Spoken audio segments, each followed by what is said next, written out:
A graça e a paz do Senhor Jesus, amém, meus irmãos? Nós estamos no nosso jejum de 21 dias e o tema é a igreja fora das paredes. Nós estamos lendo esse livro e o capítulo hoje é o capítulo 3 e o tema é face dos evangelistas.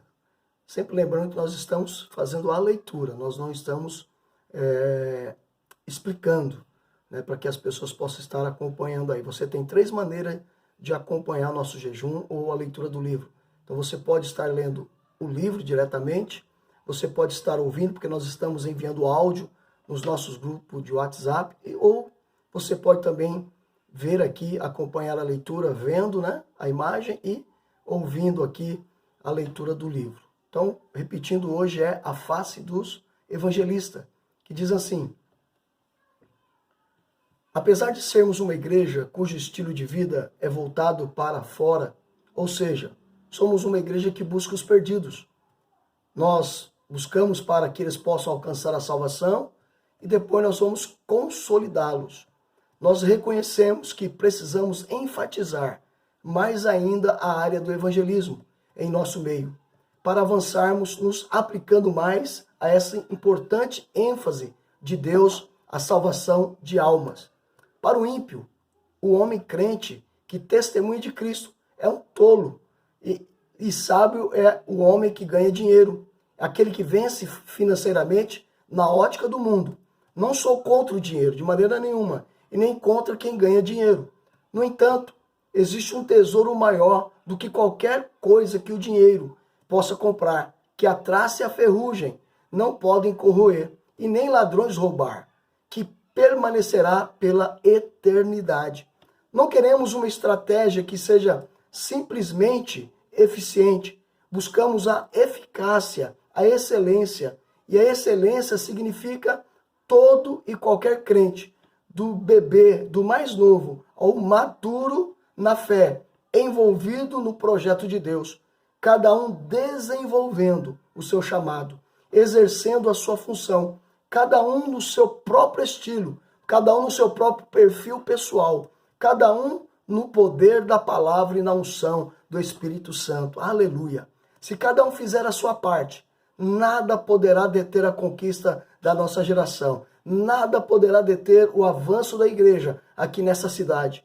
Por exemplo, os seus colegas não vão ouvir o pastor, mas eles vão ouvir você. O pastor fala sobre a Bíblia de uma forma difícil para eles entenderem. Mas você fala do seu próprio testemunho, você fala da sua própria vida de uma maneira simples e fácil de compreender. E você fala das suas experiências próprias, que são reais, que testificam com a vida deles. Esse é o tipo do evangelismo. Esse é o tipo de evangelista que nós queremos formar. Alguém que é comprometido em ganhar as almas pela exposição do evangelho. E não só em testemunhar com a sua vida que é santa, mas de boca fechada. Evangelizar é a coisa mais fácil do mundo. E Deus usa cada um de nós do jeito que nós somos, com as nossas próprias palavras, com nossos próprios temperamentos, com a nossa própria personalidade, com as nossas próprias diferenças. Que tal você conhecer alguns evangelistas da Bíblia, os seus métodos? Tenho certeza de que você vai se encontrar. Eu quero compartilhar com você cada um desses evangelistas. Aqui você vai ver que você também pode ser um como deles. Você pode ser um evangelista nessa cidade. Quais são esses? O primeiro deles é Pedro. Está lá em Atos, capítulo 2, versículo 36 ao 38, que diz assim: portanto, que todo Israel fique certo disso. Este Jesus, a quem vocês crucificaram, Deus o fez Senhor e Cristo. Quando ouviram isso, os seus corações ficaram aflitos. E eles perguntaram a Pedro e aos outros apóstolos: irmãos, que faremos? Pedro respondeu: arrependam-se, e cada um de vocês seja batizado em nome de Jesus Cristo para perdão dos seus pecados, e receberão o dom do Espírito Santo. Sabe, o método de Pedro é um método de confrontação. Era algo impetuoso. Ele era um homem de ação, intrépido, ousado, destemido, tanto para falar quanto para agir. Essa era Esse era o temperamento, a personalidade de Pedro. Ele, em sua primeira pregação, Pedro confrontou uma plateia de judeus legalistas, acusando-os abertamente de terem crucificado a Jesus, e eles se converteram. Na igreja, há muitos Pedros. Em qualquer lugar onde a oportunidade de falar surge, Pedro fala de qualquer um ou de uma multidão. Ele confronta, prega o Peniel em plena sala de aula ou no ambiente de trabalho, confronta o pecador e chama o pecado de pecado. Coloca o dedo bem lá na ferida do povo. Para ele, tanto faz falar para uma pessoa ou para dezenas de pessoas. Ele não perde a chance e fala com convicção e coragem. Esse é o perfil de Pedro. Agora nós temos também o perfil de Paulo. Isso está lá em Atos, capítulo 17, versículo 23, que diz assim: Porque passando eu e vendo os vossos santuários, achei também o altar em que estava escrito: ao Deus desconhecido. Esse, pois, que vós honrais, não o conhecendo, esse é o Deus que vos anuncio. Sabe, o método de Paulo era o seu método era de confrontação, era intelectual. Como ele era muito culto, ele mostrava a lógica e a coerência do que ensinava, e seus argumentos eram irrefutáveis. Há muitos Paulos na igreja, gente de raciocínio claro, lógico, coerente, estudiosos, argumentadores por natureza, pessoas que dominam o conhecimento, o raciocínio e não deixam margem para argumentação superior à sua. Quem é que não se lembra do dia quando ele, em plena cidade de Atenas, usou um altar idólatra como isca para pregar o evangelho? Se fosse Pedro, ele se levantaria no meio do povo e já iria logo dizendo que todos eles iriam para o inferno. Essa é a característica de Paulo. Caso não se arrependesse do seu pecado, porque eram nada mais que miseráveis e idólatras. Mas Paulo começou a pregar filosofando. Em certos ambientes instruídos, Deus precisa de Paulo. Nós também temos o cego. E nós temos lá escrito isso em João capítulo 9, versículo 25, que diz assim: Respondeu ele, pois, e disse: Se é pecador, não sei. Uma coisa sei, é que havendo eu sido cego, agora vejo. Olha só, o método de confrontação era o seu próprio testemunho. Esse tipo de evangelista só conta o que Deus fez na sua vida. Ele diz com convicção: não sei explicar bem para você como funciona, mas eu sei que Jesus Cristo é real e ele mudou a minha vida. Esse método é muito simples. Todo mundo, todo cristão pode começar por ele. Esse testemunho todo crente tem. Você tem um testemunho. Você pode ser novinho na fé. Você pode não saber nada da Bíblia, mas pode ter acabado de chegar do encontro. Qualquer crente pode ser um canal de bênção e ganhar muitas vidas. Basta que não deixe o diabo roubar o seu testemunho de vida. Aleluia. Nós também temos o exemplo do gadareno. Nós temos isso lá em Marcos, capítulo 5, do versículo 18 ao 20, que diz assim: E entrando ele no barco, rogava-lhe o que fora endemoniado, que o deixasse estar com ele. Jesus, porém, não lhe permitiu, mas disse-lhe: Vai para a tua casa, para os teus, e anuncia-lhes quão grandes coisas o Senhor te fez, e como teve misericórdia de ti. E ele foi, e começou a anunciar em Decápolis quão grandes coisas Jesus lhe fizera, e todos se maravilharam. Aleluia!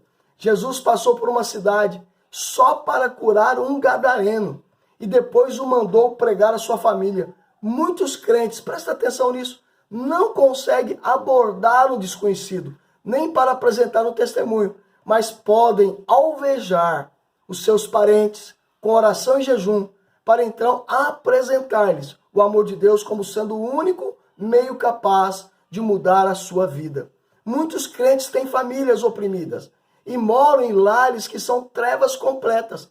Deus quer que você testemunhe lá no meio onde você mora, para as pessoas com quem convive com você. Amém? Nós também temos outro exemplo, que é Mateus.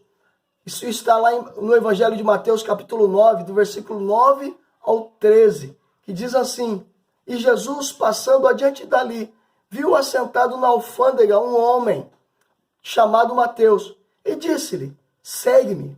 E ele se levantou, o seguiu. Levantando-se, o seguiu. E aconteceu que, estando ele em casa, sentado à mesa, chegaram muitos publicanos e pecadores, e sentaram-se juntamente com Jesus e os seus discípulos. E os fariseus, vendo isto, disseram aos seus discípulos: Por que come o vosso mestre com os publicanos e pecadores? Jesus, porém, ouvindo, disse-lhes: Não necessito de médicos sãos, mas sim os doentes.